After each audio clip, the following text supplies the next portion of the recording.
Lula defende seus amigos que no passado o defenderam. No Estado, uma mão sempre lava a outra.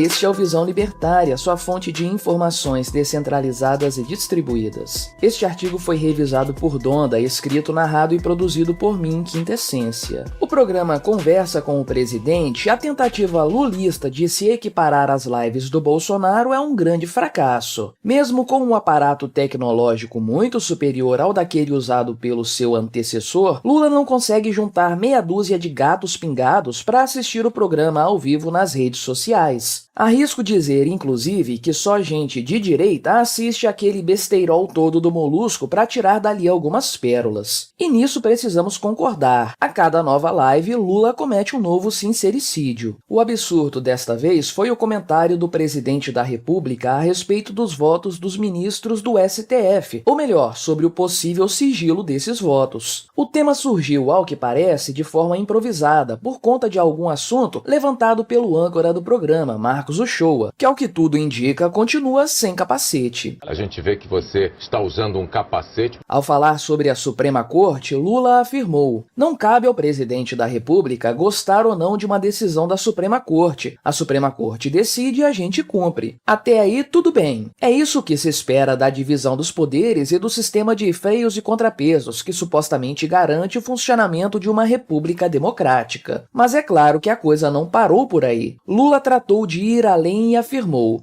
aliás, se eu pudesse dar um conselho é o seguinte, a sociedade não tem que saber como é que vota um ministro da Suprema Corte. Exatamente, na cabeça do corrupto de 9 dedos, é bastante natural acreditar que um Supremo Ministro não precisa dar satisfações para a sociedade a respeito de seus votos. A sociedade brasileira, portanto, não deveria ter direitos em relação ao STF. Este, pelo contrário, deveria ser protegido do povo brasileiro. E essa é, inclusive, a justificativa para essa opinião expressada pelo Lula. O Molusco estaria preocupado com o bem-estar dos Supremos Ministros e com o ódio do povo contra a Suprema Corte. De acordo com o presidente, daqui a pouco um ministro da Suprema Corte não pode mais sair na rua, não pode mais passear com sua família, sabe? Porque tem um cara que não gostou de uma decisão dele. Nós entendemos bem a preocupação do Lula. Afinal de contas, ele também não pode sair nas ruas do Brasil sem ser vaiado e hostilizado pelos brasileiros do norte ao sul do país. De qualquer forma, o primeiro motivo que explica essa declaração desastrosa e antirrepublicana do Lula é a questão de sua escolha inaugural para o STF neste mandato, seu advogado pessoal Cristiano Zanin. As primeiras decisões proferidas pelo novo ministro desagradaram bastante a base aliada do Lula por terem sido consideradas conservadoras. Alguns podem argumentar que isso não passa de uma encenação, um teatro das tesouras no poder judiciário. De qualquer forma, o fato é que realmente a esquerda não gostou da indicação do homem branco e hétero para a primeira vaga no STF. A enxurrada de críticas às decisões supostamente conservadoras de Zanin, feitas por parte da própria base aliada do Molusco, certamente o revoltaram. Portanto, já era de se esperar que Lula resolvesse defender seus ministros da revolta popular. Afinal, como bem sabemos, políticos com espírito de ditador não se resumem a censurar a oposição. Eles são capazes de perseguir até mesmo sua própria base de apoio. Mas, por óbvio, a coisa não para apenas no Zanin, ainda tem muito caroço nesse angu. De qualquer forma, independentemente dos reais motivos, o fato é que essa declaração do Lula demonstrou que ele realmente não é muito chegado nesse lance de transparência. Isso é verdade, inclusive, para seus próprios atos. Mesmo entre veículos da mídia esquerdista, já encontramos reclamações em relação à falta de transparência na prestação de contas, por exemplo, das luxuosas viagens feitas pelo Molusco e sua trupe. Não se engane, essa gente não está preocupada com os princípios constitucionais do cargo de presidente da República. Eles só querem impedir que a oposição use isso contra o ex-condenado. Ao que parece, contudo, Lula quer estender sua falta de transparência também para os ministros do STF. A grande pergunta é, a sociedade não deveria saber como votam os senhores ministros? Afinal de contas, suas decisões influenciam a vida de todos nós, em alguns casos de forma definitiva. Embora não tenham sido eleitos eleitos, os juízes precisam dar publicidade para seus atos, para que suas decisões sejam conhecidas por toda a sociedade que por elas é impactada. A verdade é que uma justiça sem publicidade não deve ser levada a sério. Os argumentos que fundamentam as decisões judiciais precisam ser conhecidos para serem tratados como legítimos pelas partes litigantes. Julgamentos secretos existem apenas para camuflar a falta de respeito à lei e aos princípios do direito. No caso do STF, inclusive, a coisa é ainda pior. Primeiro, porque as decisões dos Supremos Ministros podem anular as decisões de todas as instâncias inferiores, como aconteceu com o processo do Lula, por sinal. Segundo, porque o sigilo nos votos dos ministros do STF pode, inclusive, inviabilizar o impeachment de algum ministro. Afinal, como saber se o voto de um dos Supremos foi enviesado e influenciado por fatores não jurídicos se o voto não for conhecido? No fim das contas, essa é mais uma aberração retórica proferida pelo Lula em mais um de seus conhecidos devaneios, que vai dar muito trabalho para os seus passadores de pano. Porém, essa história serve também para nos lembrar qual é a real finalidade do Estado. Ele não existe para servir, mas sim para ser servido. Esqueça essa bobagem de todo o poder emana do povo, isso é papo para o gado dormir. A lei estatal é apenas uma justificativa para institucionalizar um sistema antiético e ilegítimo, a saber, o próprio Estado. Na cabeça desses parasitas, e o Lula se encaixa nessa categoria, o Estado não tem que nos prestar contas, ele não nos deve satisfações. Nós é que temos que entregar ao Estado tudo o que ele nos pede: informações pessoais, dados bancários, digitais, declaração de nossa renda, dentre outros. Para o Estado existe o sigilo e a proteção de dados. Para nós, o anonimato é proibido e o sigilo é uma piada de mau gosto. O mais curioso é que, supostamente, a publicidade é um dos princípios constitucionais do funcionalismo público. Mas você sabe como são as coisas, não é mesmo? A Constituição Federal é uma abstração, cuja interpretação está na cabeça dos Supremos Ministros. Nós já superamos há muito tempo a lei escrita. Estamos na era da lei interpretada ao bel prazer dos senhores supremos. Enfim, o novo sincericídio do Lula não passa de mero esperneio, em parte contra seus próprios apoiadores. A verdade é que ele e seus aliados estão preocupados com sua própria sobrevivência política. O grande problema dessa gente é aquele fator chamado povo brasileiro, que não aceita os desmandos ditatoriais que a cada dia são mais frequentes. Você sabe como funciona a esquerda. Eles defendem a democracia, mas não gostam muito da ideia de ter que dar satisfações de seus atos, nem mesmo se a cobrança vier de sua própria base eleitoral. Essa história ainda se resume a um conselho, uma sugestão do Lula. Para que isso se torne realidade, muita água terá que rolar. Porém, isso já acende um sinal amarelo. Essas são as reais intenções do Lula. De qualquer forma, isso combina bem com o funcionamento do Estado. Nesse aparato ilegítimo, a vontade dos governantes é soberana e eles agem sempre contra o povo. Do seu lado está um conjunto de burocratas que se auto-intitulam justiça, mas que não são dignos desse nome. Juntos, esses indivíduos se unem para se blindar contra o povo, que supostamente é quem garante seu poder e sua legitimidade. Obrigado por sua audiência. Se você gostou deste vídeo, deixe o seu like e o compartilhe com seus amigos para difundir as ideias da liberdade. Se quiser ser notificado de outros vídeos, clique em se inscrever e depois no ícone da campainha. Até a próxima!